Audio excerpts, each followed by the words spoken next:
everyone and welcome! Really long time ago I released a video where I talked about champions with incorrect sizes. That video became the third most popular video on this channel. The problem is, that was more than 2 years ago.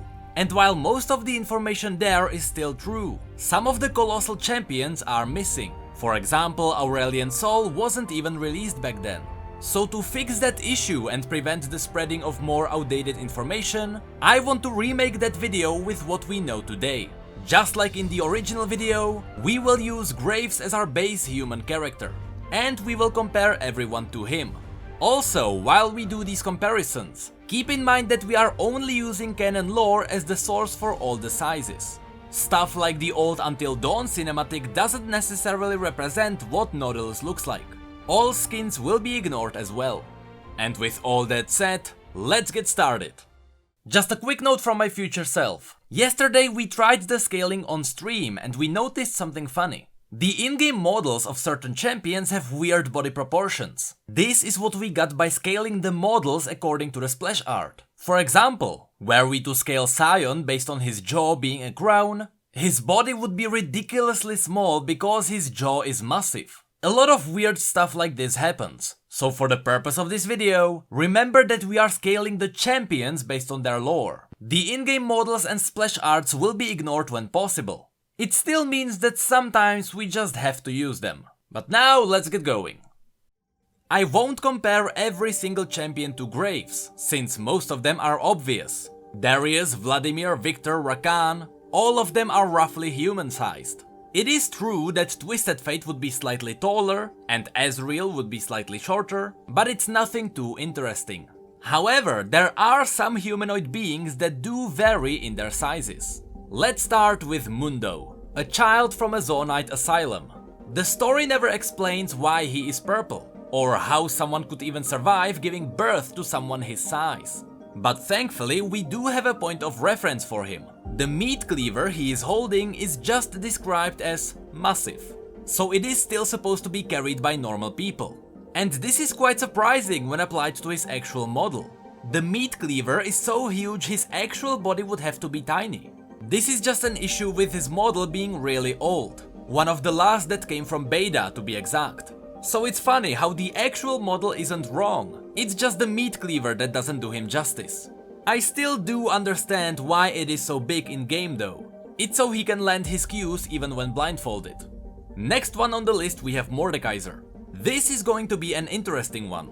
Mordekaiser has very deep and interesting lore. We have an incredible amount of information about him, but his size is never mentioned.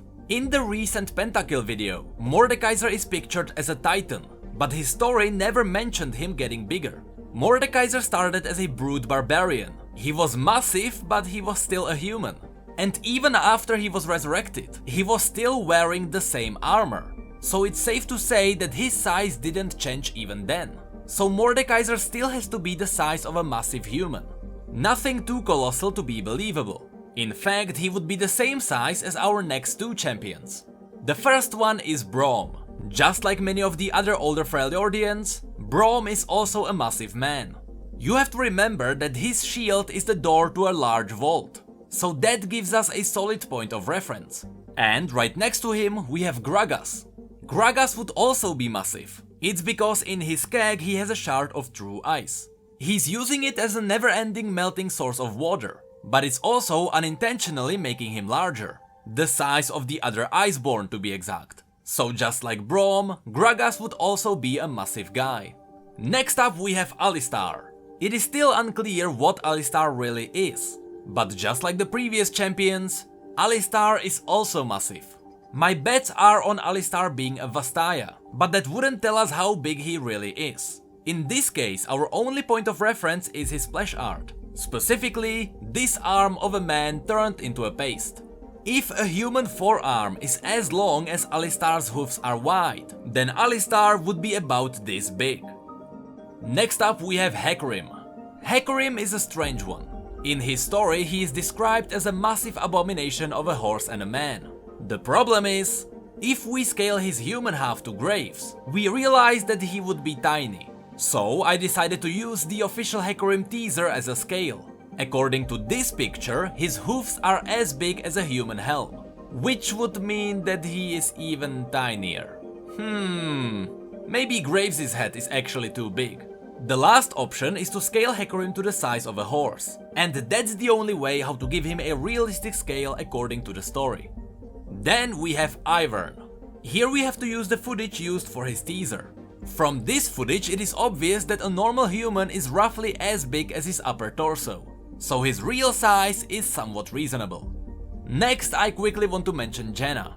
She is a spirit, but in the story it is mentioned that she gains power from people believing and praying to her. And the story also suggests that her size also changes that way. However, in her color story, her current size was revealed, and she's just a tiny bit larger than a normal human.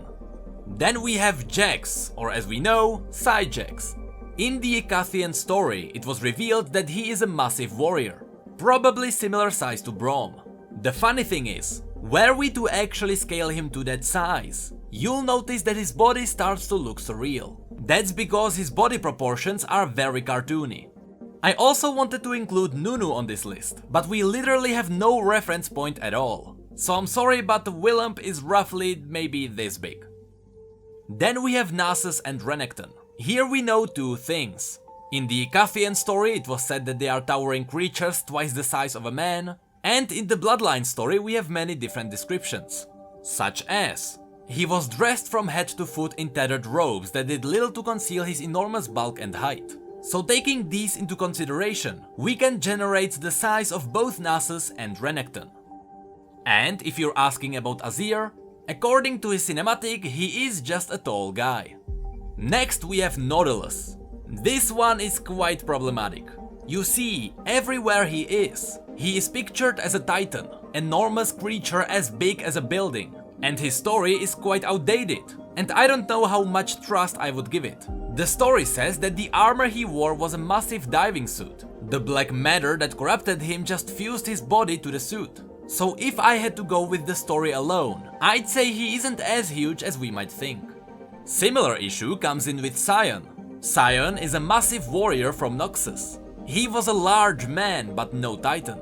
I'd actually say he would be the same size as Mordekaiser, but Gallio has a special quote against him. This heavily confuses me, as there is no reason for Sion to be as big as Gallio. Even during his release, he was shown to be a reasonable size. So again, according to the story, this would be his real size. Then we have Ergot. With Ergot it's relatively easy. All we have to do is to scale his still human arm, and we get something like this. Hextech augments usually don't make the rest of your body larger. Maybe in his case only a tiny bit, since it runs on actual chemicals. Similar to him would be Warwick. His body would become larger because Singed pumped it up with chemicals that literally tore his muscles.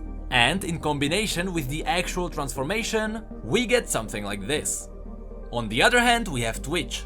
While many think that he is a rat, so he would be tiny, he is still armed with a real crossbow, and his body is pretty big compared to it. So scaled up, Twitch would be considerably larger and more horrifying were we to meet him face to face. The last one from this humanoid section is CZECH. We know how big CZECH is because his story has a scene where he fights humans. Standing up he would be hitting the ceiling, so he'd be much bigger as well. Then we have one non-human mechanical champion. For him we only have one reference point, and that is the newest Climb cinematic. Here I'm going to break my own rule and use this footage because this cinematic was actually made with the lore in mind. So according to this, Blitzcrank can easily fit adult man in his hands, so he would also be huge. Now let's have a look at the tiny guys. Amumu is described as a small withered child emperor. We know how big he is because of his color story. The thing is, even if we scale his body down to the accurate size, his head is still freakishly huge. So I guess that's what we have to go with. Then we have all the Yordles we know about: Ziggs, Heimerdinger, Teemo, Tristana, Ganon, and so on. All the Yordles are pretty much the same size. And we know how big they are because we know how big they are compared to Jinx. So if we scale Jinx to Graves, and then the Yordles to Jinx, we get something like this. This means that we get the accurate size for the inventions of Corki and Rumble. But we have one more tiny guy. With the new short lore description of Shaco, we know that he's a marionette, so scaling him down gives us something funny like this. Now that we have the simpler champions covered, let's have a look at the Demigods and Celestials. Obviously the largest creature we know about is Aurelion Sol. Scaling him to the correct size, we get something like this. Not as drastic, is it? You see, Aurelion may be a creature that creates the stars, but in his story, he still had to fly over the lands of Runeterra. A good reference is this picture, where we can see Aurelion hidden in the stars and Pantheon on the land. Another known Celestial is Bard. The thing is that Bard has his own cinematic, so we know that his size is pretty normal. Something like this actually. Then we have Anivia, Volibear and Ornn. All three of them are roughly the same in size. Ornn's story says that he leveled mountains, but we know that's just a tale. We know he is massive, but he's not a titan. Actually, his splash art hides a pretty good reference point. If you zoom in, you may notice this bird sitting on his horn. So if we scale his body to this bird, we get something like this. Volibear and Anivia would be similar. Here we have to mention the two colossals we know nothing about, Cho'Gath and Malphite. So far we have no information on Cho'Gath actually eating worlds. We know he is a Voidborn, and we know he is big. If we go by his splash art, we get this size. Malphite is exactly the same. Although it is rumored that he might be an actual mountain, Malphite is still just a big guy according to his story. Here we also have to go by his splash art, and we get something like this. Now onto Gallio. With Gallio it's pretty easy. His splash art is based on his story, so his real size would be something like this. Then there is Reksai. Her size can be estimated based on the shots in her own cinematic. The final size would look like this. Tahm had also a lot revealed in his cinematic. His size would look like this. And the last champion we'll have to look at is Gnar. Gnar would be roughly as big as CZECH in his normal form, but when I tried to measure his enraged size, I realized there is no way to do so. I wanted to estimate its size based on his splash art. Here you can see that his body is as big as one of his tracks. The problem is, this is not one of his tracks. His hind legs have only 3 fingers and his front legs, or arms, have thumbs. So this can't be him. Another note from my future self, actually there is a way to scale Mega Gnar accurately. This was pointed out by Korn, one of our subscribers on Twitch. The skull on Gnar's head remains the same, so we can actually put them next to each other and scale him to CZECH. Really awesome catch that I would have missed otherwise. But that's pretty much all the interesting size comparisons we can make. If you find a good argument for or against one of our findings, feel free to let us know in the comments. But that's it for this video. So if you enjoyed it, feel free to like it and subscribe for some lore and news. You can also follow us on Twitter, Facebook and Discord if you'd like to chat. We are also streaming fan games and other things on Twitch, so feel free to follow us there too. Our merch and P.O. Box will be in the description. Of course, massive shout out to our patrons for going the extra mile, you guys are amazing. And with that, thank you all so much for being here and for your support, you know I really appreciate it. And as always, thank you come again.